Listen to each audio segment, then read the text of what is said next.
Hello friends, let's enjoy study with Pawan channel में आपका स्वागत है। आज मैं लेकर आया हूँ क्लास 7 का ज्योग्राफी का चैप्टर नंबर 8 मानव पर्यावरण अंतःक्रिया लद्दाख प्रदेश में जनजीवन। देखिए, मैं इस वीडियो में केवल उन्हीं पॉइंट्स को हाईलाइट करके बताने जा रहा हूँ जो केवल किसी भी कॉम्पिटिटिव एग्जाम के पर्सपेक्टिव से बहुत ही ज़्यादा इंपॉर्टेंट है। चाहे वो बीपीएससी का एग्ज़ाम हो, पीएसएससी का एग्ज़ाम हो, या कोई भी स्टेट पीसीएस का एग्ज़ाम हो, या कोई भी अदर कॉम्पिटिटिव एग्जाम हो, उसके लिए काफ़ी ज़्यादा हेल्पफुल होने वाला है। तो आइए स्टार्ट करते हैं अपने इस वीडियो को। इसमें सबसे पहला इंपॉर्टेंट पॉइंट जो है वो है लद्दाख को वहाँ की भाषा में खा पाचान कहते हैं। लद्दाख को वहाँ की भाषा में क्या बोलते हैं? लद्दाख को ही वहाँ की भाषा में खा पाचान कहते हैं। फिर नेक्स्ट पॉइंट है कि खा पाचान का अर्थ होता है हिम भूमि अर्थात बर्फ़ का प्रदेश। खा पाचान का अर्थ क्या होता है? कि हिम भूमि अर्थात बर्फ़ का प्रदेश होता है। फिर नेक्स्ट पॉइंट है कि लद्दाख जम्मू कश्मीर राज्य के उत्तर पूर्व में स्थित है। लद्दाख जम्मू कश्मीर राज्य के उत्तर पूर्व में स्थित है। फिर है नेक्स्ट पॉइंट कि वहाँ की सामान्य ऊंचाई जो है 6700 मीटर है। वहाँ की सामान्य ऊंचाई क्या है? 6700 मीटर है। फिर नेक्स्ट पॉइंट है कि द्रास घाटी यहीं स्थित है। द्रास घाटी कहाँ स्थित है? तो लद्दाख में ही स्थित है। फिर नेक्स्ट पॉइंट है कि यहाँ की प्रमुख नदी सिंधु नदी है। लद्दाख की प्रमुख नदी क्या है? सिंधु नदी है। यहाँ की अन्य बड़ी नदियाँ हैं सियोक, वाकाछू, ये सब क्या है? लद्दाख की प्रमुख नदियाँ हैं, बड़ी नदियाँ हैं सियोक, वाकाछू, ये सब। ठीक है। फिर नेक्स्ट पॉइंट है कि यहाँ का प्रमुख शहर लेह है जो सड़क मार्ग और वायु मार्ग से जुड़ा हुआ है। लद्दाख की राजधानी क्या है? लेह है। ठीक है, इसलिए हम बोलते हैं लेह लद्दाख।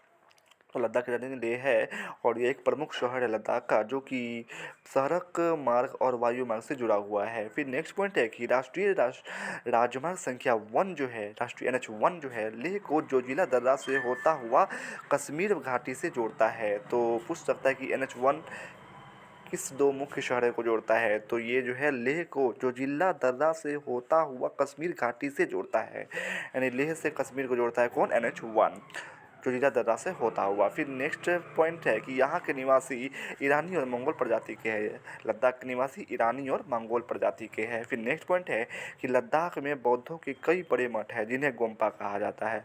तो लद्दाख में महात्मा बुद्ध के कई बड़े बड़े मठ हैं जिन्हें गोम्पा कहते हैं। आइए नेक्स्ट पेज पर चलते हैं। इसमें जो पहला ये वस्तुनिष्ठ प्रश्न है, यहाँ पर पहला क्वेश्चन है कि लद्दाख की जलवायु शुष्क है क्योंकि लद्दाख का हिमालय की वृष्टि छाया में होना, हिमालय की वृष्टि छाया में है, इसीलिए क्या है कि लद्दाख की जलवायु शुष्क है क्योंकि लद्दाख का हिमालय की वृष्टि छाया में है इसीलिए। फिर दूसरा क्वेश्चन है कि लद्दाख में पाया जाने वाला महत्वपूर्ण जानवर है। लद्दाख में पाया जाने वाला महत्वपूर्ण जानवर है याक। फिर तीसरा क्वेश्चन है कि कश्मीर से लद्दाख होते हुए तिब्बत को जोड़ता है। कश्मीर से लद्दाख होते हुए तिब्बत को जोड़ता है कौन? काराकोरम दर्रा जो है कश्मीर से लद्दाख होते हुए तिब्बत को जोड़ता है। यानी कश्मीर से जब हम तिब्बत जाएंगे तो बीच में लद्दाख भी पड़ेगा, तो वो कौन सा बात है? तो वो काराकोरम दर्रा है जो कश्मीर से लद्दाख होते हुए तिब्बत को जोड़ता है। फिर चौथा क्वेश्चन है कि लद्दाख में बहने वाली नदियाँ हैं सिंधु वाका। लद्दाख में कौन सी नदी बहती है? तो सिंधु वाका बहती है। ये चारों ऑप्शन में। फिर आइए दूसरा क्वेश्चन कि खाली जगहों को भरिए। खा पहचान का अर्थ डैश है, तो खा पहचान का अर्थ हिम भूमि है। फिर दूसरा क्वेश्चन है कि लद्दाख क्षेत्र की सामान्य ऊंचाई है डैश, तो लद्दाख क्षेत्र का सामान्य ऊंचाई है 3600 मीटर के बीच। ठीक है। फिर नेक्स्ट पॉइंट है कि अच्छी किस्म का जीरा डैश घाटी में होता है, तो अच्छी किस्म का जीरा जो है वो द्रास घाटी में ही होता है। और द्रास घाटी कहाँ है? लद्दाख में, अभी आपने पढ़ा। फिर है चौथा कि काराकोरम दर्रा कश्मीर को डैश को जोड़ता है, तो काराकोरम दर्रा जो है कश्मीर को तिब्बत से जोड़ता है। ठीक है, लद्दाख होते हुए। पांचवा क्वेश्चन है कि बड़े मठों को डैश कहते हैं, तो बड़े मठों को लद्दाख में हम गोम्पा कहते हैं। आइए नेक्स्ट पैराग्राफ में, यहाँ भी बस यहाँ देखिए एक और पॉइंट नीचे हाईलाइट है कि यहाँ के प्रसिद्ध बौद्ध मठ है हेमिस, थिक्से, लामायरू जो है वहाँ के प्रसिद्ध बौद्ध मठ है। यानी लद्दाख के प्रसिद्ध बौद्ध मठ क्या है? कि हेमिस, यहाँ पर हेमिस, थिक्से, लामायरू जो है वहाँ के प्रसिद्ध मठ है। फिर ये नेक्स्ट है, फिर वस्तुनिष्ठ प्रश्न है। लद्दाख स्थित बौद्ध मठों को कहा जाता है, तो गोम्पा कहा जाता है। दूसरा क्वेश्चन है कि लद्दाख के निवासी किस प्रजाति के हैं, तो लद्दाख के निवासी जो है क और ख दोनों यानी ईरानी और मंगोल प्रजाति के, अभी आपने पढ़ा। तीसरा क्वेश्चन है कि लद्दाख क्षेत्र की औसत ऊंचाई क्या है, तो लद्दाख क्षेत्र की औसत ऊंचाई जो है वो 6700 मीटर है। फिर चौथा क्वेश्चन है कि लद्दाख में खूब ठंड पड़ती है, सालों भर खूब ठंडी पड़ती है लद्दाख में। ठीक है। आइए नेक्स्ट पेज पर चलते हैं। लद्दाख का प्रमुख शहर है, अच्छा यहाँ चौथा क्वेश्चन था कंप्लीट हुआ था, पांचवा क्वेश्चन नेक्स्ट पेज पर है। लद्दाख का प्रमुख शहर है तो लेह जो कि लद्दाख की राजधानी है। ठीक है। नीचे आंसर दिया, आप मैच कर सकते हैं। फिर रिक्त स्थानों की पूर्ति करें। डैश लेह को जोजिला दर्रा से होता हुआ कश्मीर घाटी से जोड़ता है।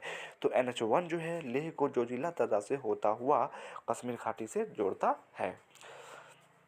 तो लेह को जोजिला दर्रा से होता हुआ कश्मीर घाटी को जोड़ता है NH1। और काराकोरम दर्रा जो है वो कश्मीर से लेह होते हुए लद्दाख होते हुए कश्मीर को किससे जोड़ता है? तिब्बत से जोड़ता है। तो कश्मीर से जब हम तिब्बत जाएंगे तो बीच में क्या आएगा? लेह लद्दाख आएगा, जो कि काराकोरम दर्रा वो पाथ कहलाता है। ठीक है, यानी काराकोरम दर्रा सीधे समझिए कि कश्मीर को तिब्बत से जोड़ता है भाया लद्दाख होते हुए। फिर नेक्स्ट है, फिर रिक्त स्थानों की पूर्ति करें। तो डैश लेह को जो दर्रा से जोड़ता हुआ होता हुआ कश्मीर घाटी से जोड़ता है, तो वो है NH1। लद्दाख में डैश ठंड पड़ती है। लद्दाख में सालों भर खूब ठंड पड़ती है। लद्दाख में डैश तो बरसता ही नहीं, लद्दाख में पानी तो बरसता ही नहीं। लद्दाख में डैश की सुविधा बहुत ही डैश है। लद्दाख में आवागमन सुविधा बहुत ही कम है। लद्दाख में डैश के महीने में पानी बर्फ हो जाता है। नवंबर जनवरी में जो है पानी जो है बर्फ़ बन जाता है। वीडियो कैसा लगा कमेंट्स में ज़रूर बताइए। अगर अच्छा लगा तो प्लीज़ प्लीज़ प्लीज़ मेरे चैनल को सब्सक्राइब करें, शेयर करें, कमेंट्स करें, लाइक करें। बाकी मैं क्लास 6 का सारा सब्जेक्ट का भी हाईलाइट पॉइंट करके मैं अपने channel let's enjoy study with Pawan पर डाल चुका हूँ। आप वहाँ जाकर देख सकते हैं, या फिर मैं उसका लिंक अपने डिस्क्रिप्शन बॉक्स में डाल दूँगा, आप वहाँ जाकर भी देख सकते हैं। बाकी क्लास 7 का हिस्ट्री का भी जो भी इंपॉर्टेंट पॉइंट्स है उसका लिंक मैं अपने डिस्क्रिप्शन बॉक्स में डाल दूँगा, आप वहाँ जाकर भी देख सकते हैं। Thanks for watching and subscribe for more.